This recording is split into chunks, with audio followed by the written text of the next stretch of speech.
Xin chào tất cả các bạn. Để được những cây phong lan lúc nào cũng có những cái vòi hoa như vậy,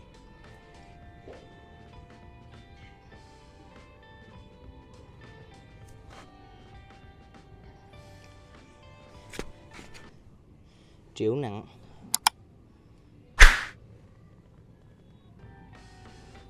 đây.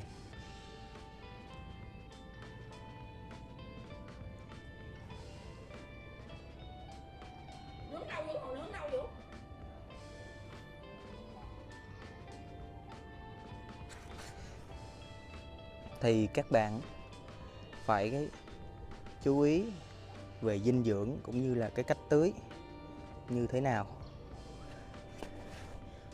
để cho cây lan hấp thụ được tối đa nước và các chất dinh dưỡng để mà nuôi sống cây cũng như là phát triển.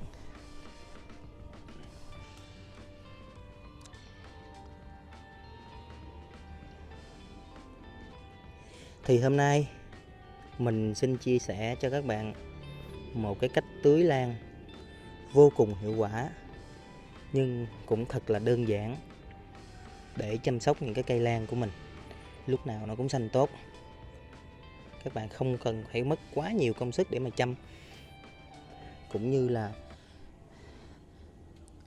cung cấp nhiều dinh dưỡng, cây lan nó vẫn hấp thụ và cho ra được những cái vòi hoa rất là mạnh khỏe, rất là lực nha các bạn. Đây, những vòi hoa rất là lực.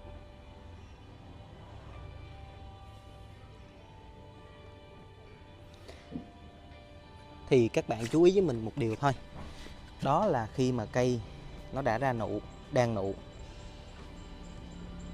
và ra hoa như vậy thì nó cần rất là nhiều các gọi là các chất dinh dưỡng, và các chất dinh dưỡng thì được vận chuyển cùng với lại nước từ bộ rễ lên thân lá và để mà nuôi hoa. Chính vì vậy thì các bạn phải cung cấp đủ nước một cách đúng để cho cây hoa lan phát triển và có những cái vòi thật là đẹp. Thì mình sử dụng một phương pháp rất đơn giản gọi là tắm cây nha các bạn. Đấy, những cái giò lan như vậy mình sẽ chuẩn bị một thau nước.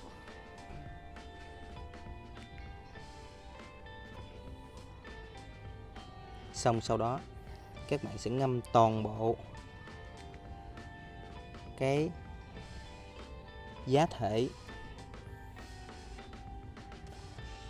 vào trong nước như vậy. Điều này có tác dụng làm cho những cái rễ của cây phong lan nó sẽ có điều kiện tiếp xúc được với lại nước một cách là trực tiếp nhất. Từ đó những cái rễ này nó sẽ hút nước để mà nuôi cây. Đồng thời cái việc này cũng giống như là mình là rửa giá thể với các bạn. Khi mà các bạn chăm bón những cái loại phân bón thì lâu ngày nó sẽ động lên những cái giá thể này.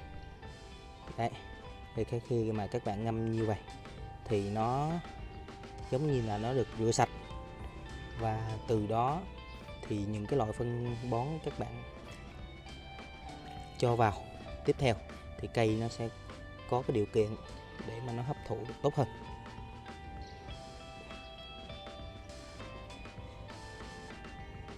Thì mỗi lần ngâm như vậy thì các bạn ngâm khoảng từ 2 cho tới 3 phút nha các bạn. Đấy, cho những cái rễ này nó hút căng nước luôn. Này, cái rễ này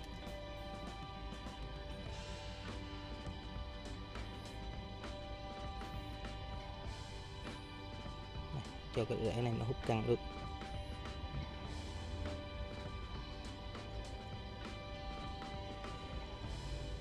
Điều này vô cùng quan trọng đối với lại cây lan nha các bạn. Các bạn đừng lo là nó sẽ bị ẩm mốc, tại vì cái cái chậu của mình được thiết kế rất là thoáng nè. Khi mà các bạn dỡ lên thì đương nhiên nước nó đã trút xuống hết rồi. Đấy.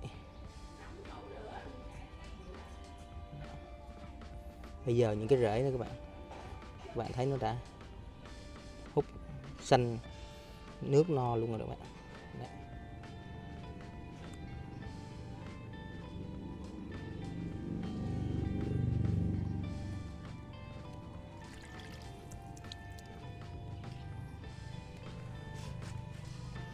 Sau đó thì các bạn lần lượt những cái chậu khác cũng như vậy. Các bạn cứ ngâm.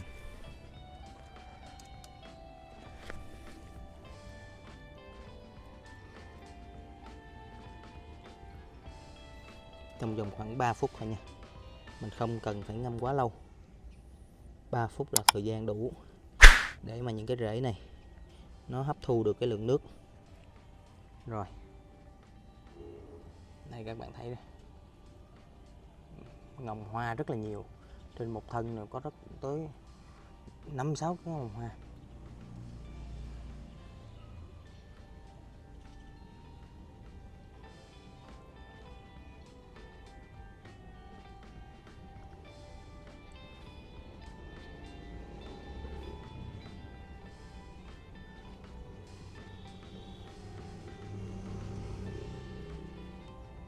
Tương tự thì mình cũng áp dụng phương pháp này đối với tất cả những các cây trong vườn.